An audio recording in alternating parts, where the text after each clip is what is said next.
আরে 1 নাম্বার, আমাদের class 1 number হয়েছে। আমি বলছি না আমাদের ক্লাস 1 নাম্বার হইবে। যিনি প্রিন্সিপাল স্যার টিসি দিতে যাইতেছে। কি সবাই তাড়াতাড়ি চল। সত্যি করে বলো, পরীক্ষার একদিন আগে তুমি আমার অফিসে আইছো পরীক্ষার প্রশ্ন চুরি করার জন্য না? আরে স্যার না, গলা নিচে করে কথা বলো। তোমার কিন্তু আমি চিনি তোমার এই প্রিন্স গণিত পরীক্ষার প্রশ্ন চুরি করেছে।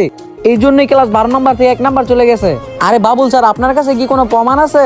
প্রমাণ আমি নিজে ওর অফিস থেকে নিতে দেখছি। এর থেকে বড় তোমার প্রমাণ কি লাগবে?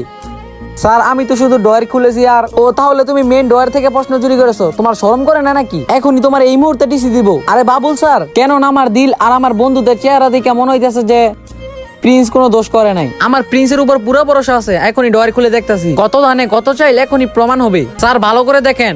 বাবুল স্যার, স্যার ওই দিন আমি না দেখে হারতেছিলাম, তখনই আপনার সাথে ধাক্কা লাগে আপনি পড়ে যান, আর তখনই আপনার বোতলটা ভেঙে যায়। স্যার এই সারপ্রাইজ রাখার জন্য আমি আপনার ডয়ার খুলেছি, না কোনো প্রশ্ন চুরি করার জন্য। আমাদের ক্লাসে জিনিয়ার সবার মেহনতের কারণে আমরা টপ করেছি, না কোনো চিটিং করে। Sorry sir. বন্ধুরা, পরের পর্ব দেখার জন্য তোমরাও কি কোনোদিন কোনো স্যারদের কাছ থেকে প্রশ্ন নিয়েছো তা কমেন্টে বলে যাও।